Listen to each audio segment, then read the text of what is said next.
E fala galera, tudo beleza? Com vocês que é o Dani, vocês vão ver mais um vídeo aqui do canal. E hoje nós iremos falar sobre a guerra civil mais longa da história do Brasil.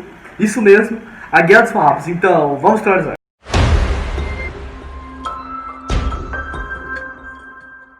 Então galera, a Guerra dos Farrapos, ou Revolução Farroupilha, ela foi uma guerra, né, ou revolução, né, chama como você quiser, que aconteceu lá no sul do país, né, com os gaúchos, e foi basicamente uma revolta tributária, que ocorreu de 1835 até 1845.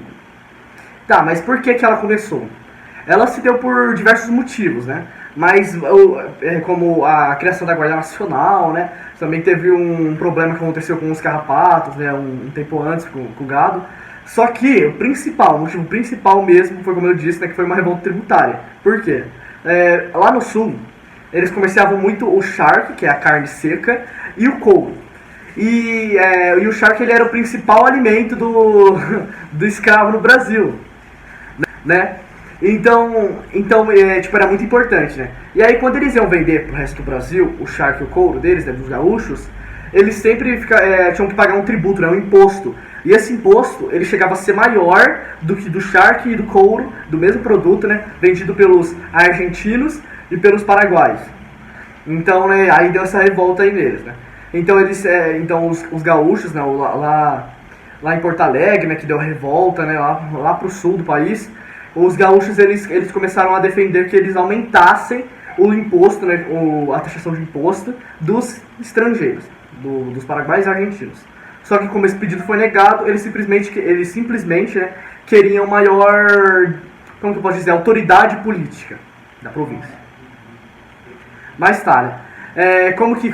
Então aí teve isso, né? E aí como que começou essa guerra, né, essa revolta?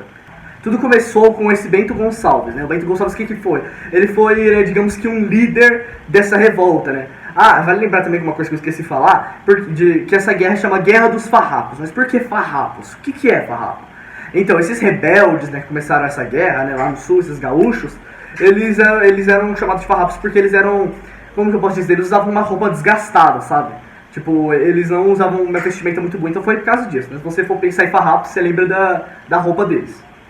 Mas tá, esse Bento Gonçalves ele moveu tropas, né, lá pro Rio Grande do Sul, lá no Rio Grande do Sul, e foi aí que com esse movimento de tropas, né, devido a tudo aquilo, se estabeleceu a República Rio-Grandense, ou também conhecida como a República de Paratini, que consistia no quê? Ela consistia em basicamente uma união, né, digamos assim, né, basicamente, eu vou escrever aqui um textinho certinho do que é, mas é tipo uma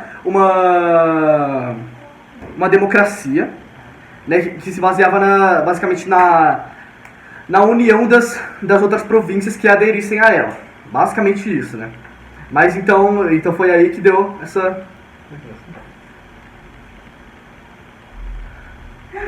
Mano...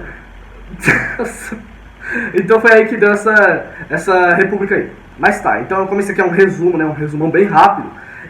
Começou a acontecer a guerra, tudo, né? Começou aí. E aí que o Bento Gonçalves ele é preso, né? E depois ele foge da cadeia, né? Eu tô fazendo um resumo dos acontecimentos, né? Ele é preso e depois ele vai e foge da cadeia. E aí... Nossa senhora... Tá longe. Então aí vai acontecendo uma guerra, né? Tô fazendo um belo resumo disso. E aí o Bento Gonçalves ele é preso, depois ele foge da cadeia, e aí ele continua, então em 39, né, eles movem tropas até lá no...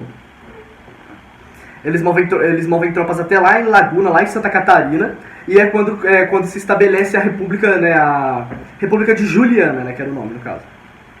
Mas então tá bom, então a guerra ela foi continuando, foi aí que entrou umas pessoas importantes, né, uns italianos importantes pra guerra, que foram os Garibaldi, né. É que eu não, o nome do cara eu não vou falar certo, né, Giuseppe, sim, eu não sei falar, né. Garibaldi e a sua esposa que era brasileira, que era Anita Garibaldi, que foi conhecida como a heroína dos rebeldes, digamos assim, né, meio que a heroína dessa guerra, sabe, dessa revolução, desses rebeldes. Mas então é aí que começa a esquentar mesmo a guerra, né, e começa a chegar no seu fim, porque a guerra ela já estava acabando, né? Ela só foi se alongando, né? Por isso que a guerra ficou tão grande. E foi aí que em 1840, né, mais para 1842, que entra uma pessoa que ficou muito importante, né? Você tem que lembrar o nome dele, que é quem? Que é o que é basicamente, lembra do que eu falei do Duque de Caxias? Então, é o Duque de Caxias, só que aqui ele ainda era o Barão de Caxias.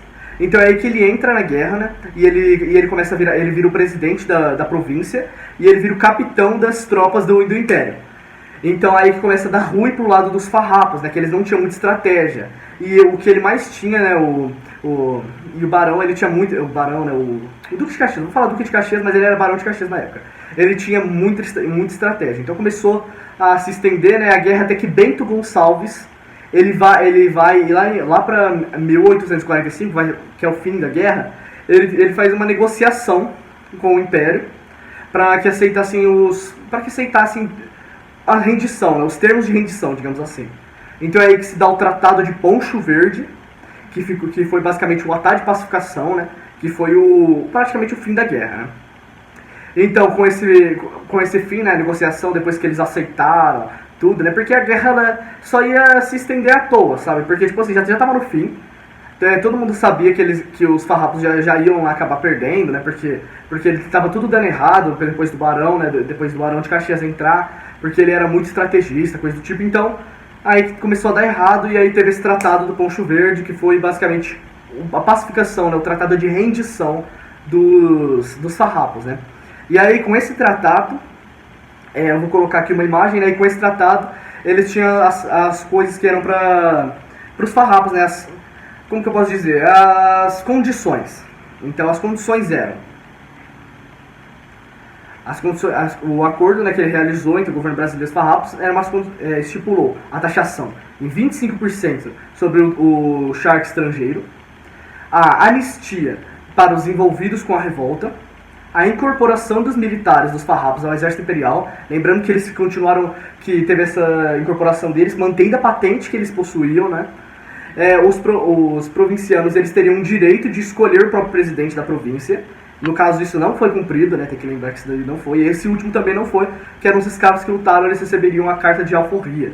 E isso, né, não foi uma mentira, né, no caso. Esses dois últimos não ocorreram de verdade, sabe? Então tá, mas uma coisa que você deve lembrar também é que, né, essa guerra ela aconteceu no período da regência, né, como eu falei lá no início do vídeo. E esse período ele foi marcado por muitos e muitos conflitos. Né? Foi um período cheio de conflitos. E, né, essa guerra, ela ocorreu nesse período, né, e essa guerra foi a maior guerra civil do Brasil. E essa guerra ela não teve muitos mortos, né? Tipo assim, morreram bastante pessoas, né, de certa forma, foram 3.000 mortos. Só que se você contar pelo tempo que ela durou e se comparar com as outras guerras que foram muito sangrentas, né, essa guerra ela não houve muitas mortes nela. Mas então foi basicamente isso, né? Galera, eu fiz esse vídeo aqui só pra fazer um grande resumo, né? Um resumo bem resumido sobre o que aconteceu na guerra, né? É claro que eu não falei as partes da guerra, falando parte por parte. Eu falei mais sobre o principal que você tem que saber, né? Pra você se dar bem em uma prova, alguma coisa do tipo. Mas então é isso, se você gostou do vídeo, deixe seu like, se inscreve aí no canal, compartilha com quem você gosta, com quem gosta desse assunto, né? Ou compartilha com o seu grupo da sua escola, ou sei lá. Então é isso, galera. Falou!